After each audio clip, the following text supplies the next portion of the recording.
Hello my creative and amazing learners. आज मैं आपके साथ डिस्कस करने वाली one of the most important point related to art and artist. Okay, कला एवं कलाकार बहुत ज़्यादा इम्पॉर्टेंट ये यूनिट्स होता है।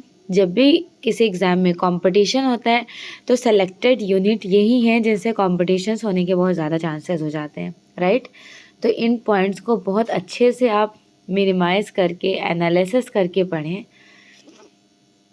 आर्टिस्ट का आर्टिकल पूछा जाता है, उनकी पेंटिंग, ठीक है, आर्टिस्ट की पेंटिंग पूछी जाती है। और स्कल्पचर आर्टिस्ट जो मूर्तिकार होते हैं उनकी मूर्तियाँ व माध्यम पूछे जाते हैं। कलाकार के चित्र किस माध्यम में बनाए गए ये पूछे जाते हैं। और ये सारे पॉइंट्स बहुत ज़्यादा इंपॉर्टेंट हैं। उनके साथ ही साथ छापाकार की प्रिंट मेकिंग, जो प्रिंट मेकर आर्टिस्ट होते थे छापाकार, उनकी छापाकृति पुटअप की जाती है एग्ज़ाम में। तो ये 3 पॉइंट्स आपके लिए बहुत ज़्यादा इम्पॉर्टेंट है। तो आज मैं आपके साथ डिस्कस करती हूँ today's class discuss about artist 10 artist, ठीक है। 10 कलाकार से रिलेटेड इम्पॉर्टेंट कलाकार, उनकी पेंटिंग्स, उनके subjects matter, style and technique, कौन से प्लेस में स्पेस लाइक कहाँ पर बॉर्न हुए एंड ऑल, एवरी आर्टिस्ट के इंफॉर्मेटिव कैरेक्टरिस्टिक। क्लासेस बहुत ब्रॉड नहीं होने वाली हैं, बट हाँ, एक आर्टिस्ट 1 पेज, बहुत छोटे छोटे से हैं। आप देख लीजिए। पहले तो कुछ आर्टिस्ट की पेंटिंग्स डिस्कस करूँगी लास्ट में। सबसे पहले print maker Anupam Sood. Anupam Sood she was born in 1944। 1944 ईस्वी में अनुपम सूद का जन्म हुआ था। कहाँ पर? This point is very mandatory. अगर एग्जामिनर पूछ लें कि अनुपम सूद का जन्म, सभी को पता है कि 1944 हुआ कहाँ था? होशियारपुर, पंजाब में। और ये एज ए टीचर कहाँ पर इनरोल्ड होती हैं और इन्होंने एजुकेशन कहाँ से लिया? तो शिक्षा ली थी दिल्ली से।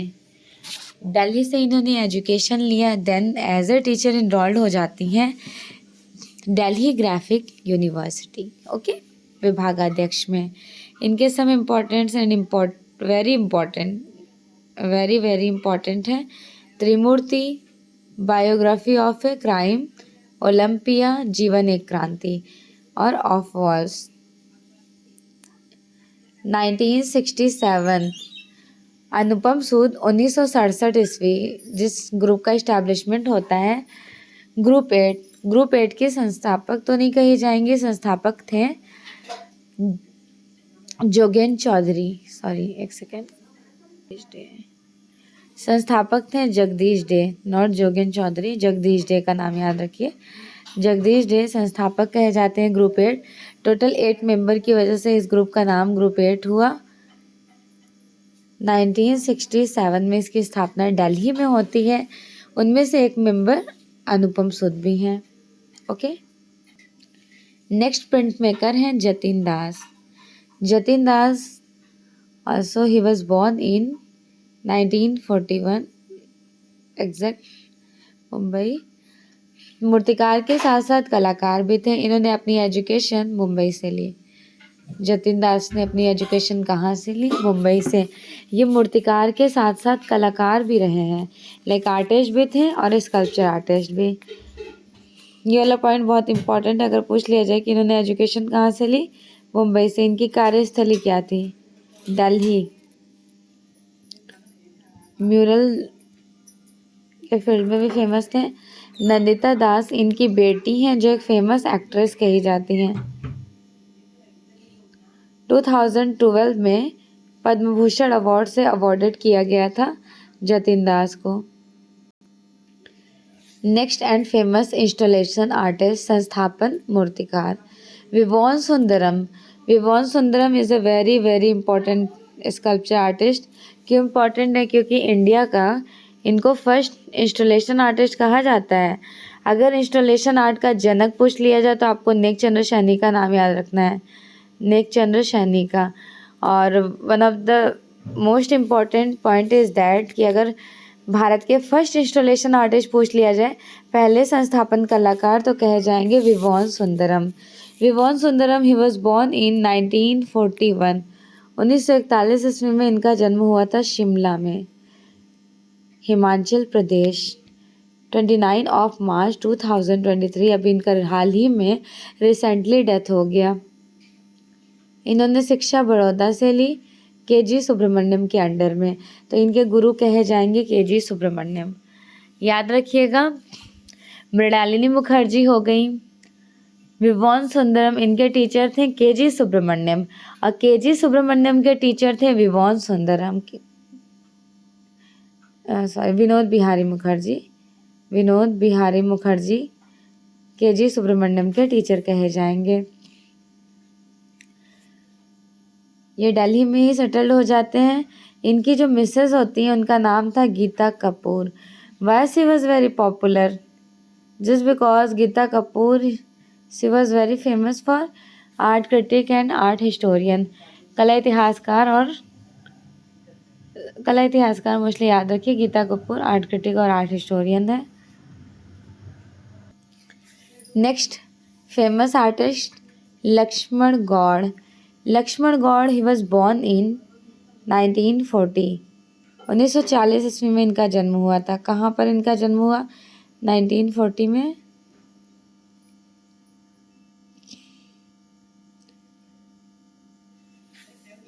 बंगाल साइड, और हैदराबाद, बड़ौदा, यहाँ से इन्होंने एजुकेशन ली है। हैदराबाद से भी लिए हैं और बड़ौदा से भी। इनकी पेंटिंग्स वुमेन इंटीरियर से याद रखिएगा। This one is very very important. वो भी किस मटेरियल ने बनाई थी? गवाश टेक्निक में बनाई गई थी, right. Next and the famous artist Anjali Ela Menon. इनसे भी रिलेटेड डेफिनेटली एग्जाम में क्वेश्चन पुटअप किया जाता है। Anjali Ela Menon she was born in 1940। Burhanpur, Paschim Bangal में इनका जन्म हुआ था। बहुत इंपॉर्टेंट पॉइंट है ये वाला।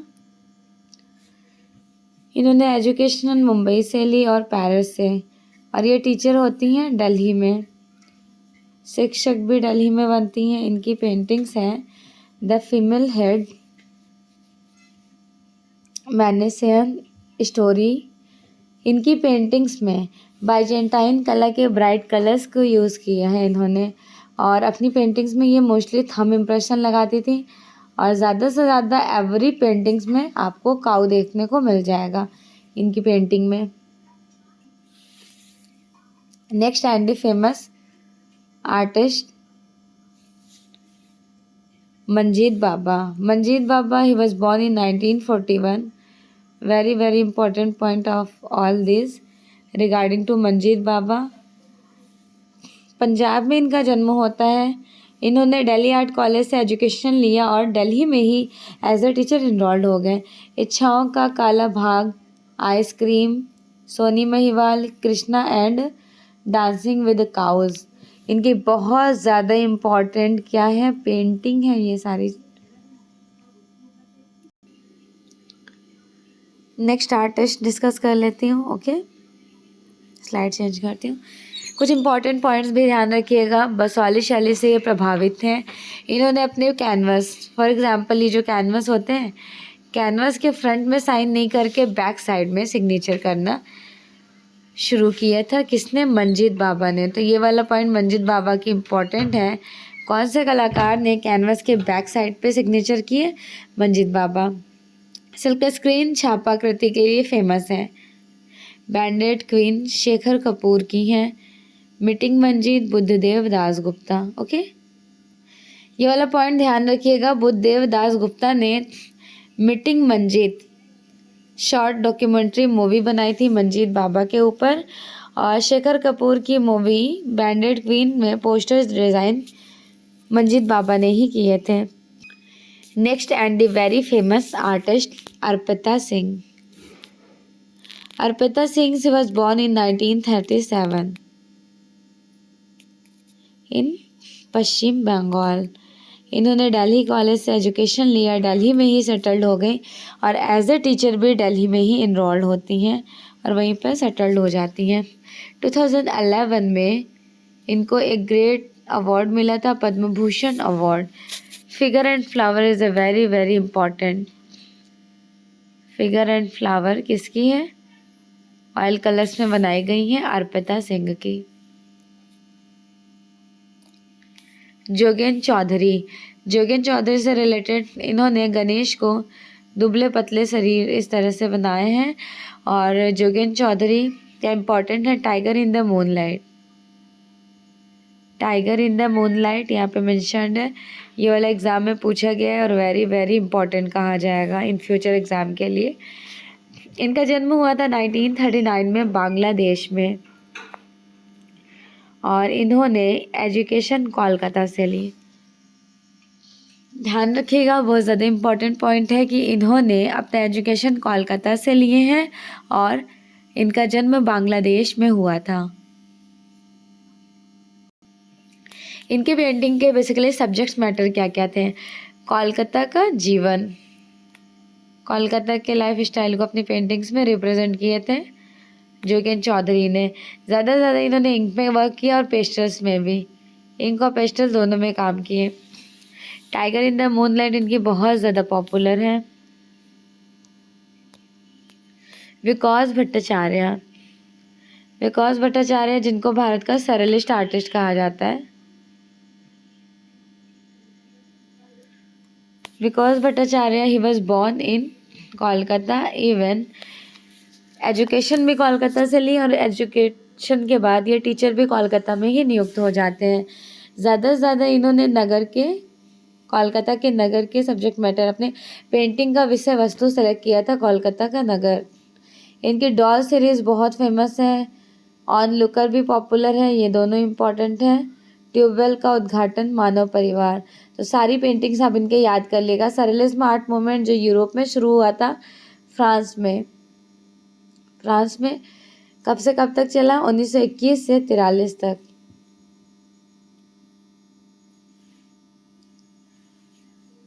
नेक्स्ट आर्टिस्ट है वीरेश्वर भट्टाचार्य।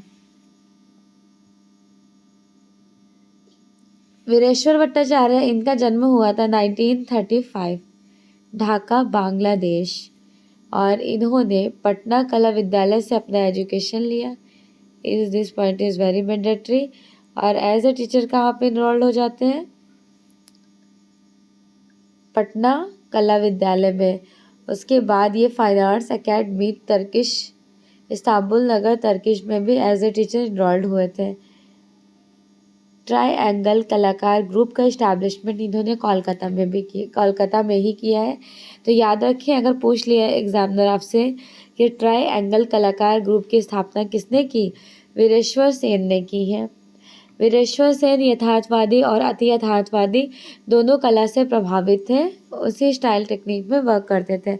अगर बात की जाए यथार्थवादी और अति यथार्थवादी होता क्या है, यथार्थवादी में रियलिस्टिक फॉर्म को कैप्चर किया जाता था, ठीक है, रियलिस्टिक दैट मीन्स जो रियलिज्म है, एक्चुअल में लाइफ में जो दिख रहा है उनको रियलिटी को रिप्रेजेंट करना अपनी पेंटिंग्स में। अति यथार्थवादी सरलिज्म आर्ट मूवमेंट जिसका टाइम ड्यूरेशन है 1921 to 43, 1924 में कवि अपोलिनेर ने यहाँ पर घोषणा पत्र दिए थे, ठीक है। सरलिज्म आर्ट मूवमेंट में यहाँ पर किस तरह का वर्क किया गया है, unconscious and subconscious mind, dreamy life, fantasy को रिप्रेजेंट किया गया था। जैसे कि आप सैल्वाडोर डाली की पेंटिंग्स देख के समझ सकते हैं, जैसे burning giraffe, the melting watch, उनकी जितनी भी पेंटिंग्स देखेंगे सब में कुछ ना कुछ आपको मिस्ट्रियस और समथिंग न्यू देखने को मिलेगा। और यथार्थवादी कला आंदोलन ये 1850 से 1900 तक चला, जिसके जन्मदाता फाउंडर कहे जाते हैं ग्यूस्टर कॉर्बेट, शॉर्टली इनको कुर्बे कहा जाता है हिंदी में। इन्होंने द स्टोन ब्रेकर जो बनाए थे उसमें आप देख के पहचान सकते हैं एज लाइक रियलिटी को रिप्रेजेंट किया है जो सोसाइटी में डेली लाइफ में हो रहा है। मेक श्योर कि आपको ये सारे आर्टिस्ट यूजुअली बहुत पसंद आए होंगे, इन सभी को अपने नोट्स में इंक्लूडेड कर लीजिएगा, बहुत ज़्यादा इंपॉर्टेंट एंड सेलेक्टेड पॉइंट्स हैं। Okay everyone, thank you so much. And after all end of the class every student को फीडबैक देना है, फीडबैक सभी लोग दीजिएगा, जिससे मेरे अंदर मोटिवेशन आएगा और मैं और अच्छे से इलेबरेट करने की कोशिश करूँगी ये सारे points. Again very very thank you so much and also best wishes for your exam.